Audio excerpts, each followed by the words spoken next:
Ramokgopa says attacks on foreign-owned businesses threaten investment opportunities.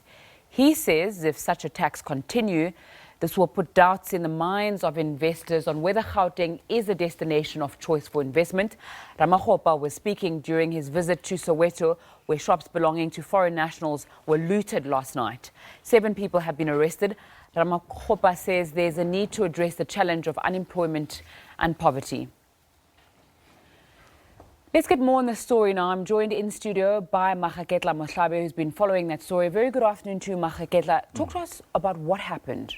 Well, let me just take you through what we saw when we arrived there. Of course, I mean, we saw streets filled with rubble, filled with rocks, and of course, some residents trying to clean those streets. On the other side, we saw, in fact, almost every corner of Soweto, every shop is looted. It's been looted. In fact, the doors are still wide open.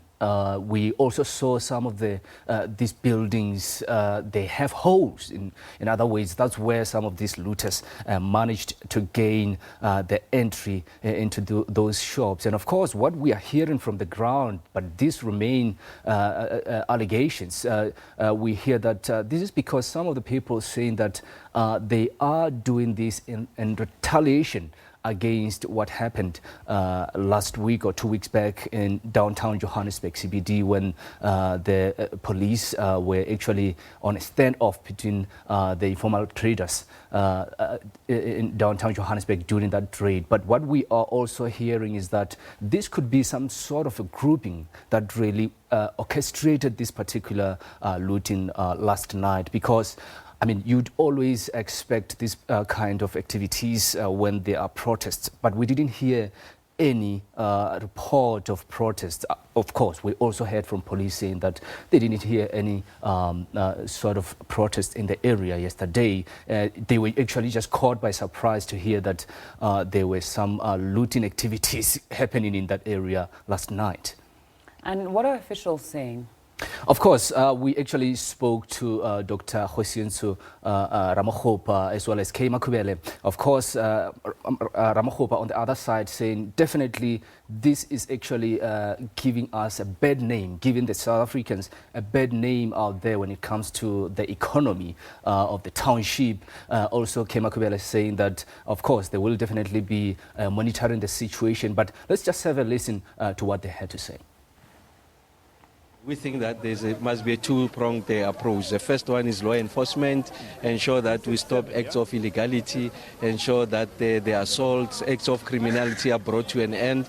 And then secondly, it's a more enduring solution. And that solution is an economic solution. Because I guess it's a manifestation of a bigger grievance. People are expressing a grievance about unemployment, lack of opportunities and choices. And that's a situation that we want to address going forward. And in fact, on Tuesday, we're meeting with the leadership of informal traders from across the length and breadth of Gauteng, trying to fashion responses to the economic situations in the township. The 6th administration has committed through the Premier to ensuring that we revitalize the economy of townships, the reindustrialization of townships. So this is part of an ongoing effort. But for now, it's about stability, come and address acts of illegality, and will come with a more enduring solution. Confirmed that 7 people were arrested for public violence and looting of the shops. However, they also recovered some stolen property, which we believe have been taken from the looting, and fridges. So we will be continuing doing our raiding as we identify those who are responsible for looting in the area.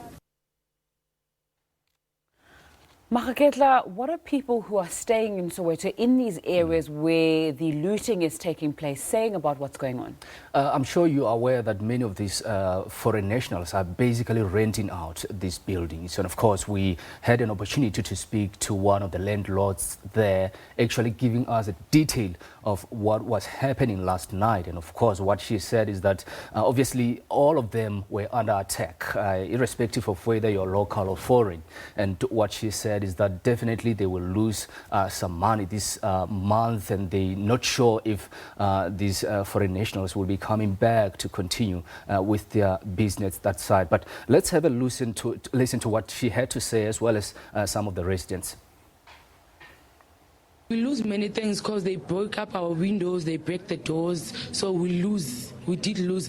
And these people, they're not going to come now. They're going to come maybe next month or next month. We're going to lose no rent, no nothing. And then, so sironganje phinde ngivumele futhi because igovernment yethu siqale sifaka isikhalo asizwakala isikhalo sethu. So mele abantu baze ba-act kuze igovernment izozwakala. You differ with that guy's view? Yes, I do. One is that I'm a South African citizen. And secondly, I cannot allow somebody who doesn't have papers, who doesn't qualify to be part and parcel of South Africa because of the economy part of it. You understand what I mean? So these people they are having permits. Even last week, 2 of them, they went to renew their papers and whatever and so on. You understand what I mean? Now, I cannot, because I know the rules of South Africa, I know the laws of South Africa. I cannot allow people to come and pinch, to steal the money and do whatever and walk wherever they want. Now, unfortunately, these are law-abiding citizens and people who are definitely... They even give people credit there. That's where the problem comes in, you know? That's the whole thing. They are known by the... But unfortunately now, when this thing happens, the very same people, they come and do whatever they did. Let's get some more on that story. Are opinions quite divided when you're speaking to people about what's taking place there? Quite interesting, because these 2 gentlemen that you just saw now, they are locals. And the first gentleman saying that the reason why I partly support what happened last night in Soweto is because many young people in this township are unemployed, and we really are desperate. In other ways, on the other side, saying that in as much as we can allow these guys to continue operating in our area, of course, they are selling some of the stuff, but they are expensive. We cannot afford them. But again, the elderly gentleman there saying that he really differs with what the other gentleman said, saying that, I mean, these guys are here legally, they are in the country legally, they've got papers to operate. Let them do what they normally do, and of course, which is giving other people that could probably not afford to buy some of this stuff credit, and saying that clearly he is not going to support what happened last night. Shocking scenes coming out there last night. Maageketla, thanks so much for your time and giving us an update on what's happening. Let's move on now to the Estina Dairy Farm project. That's still under the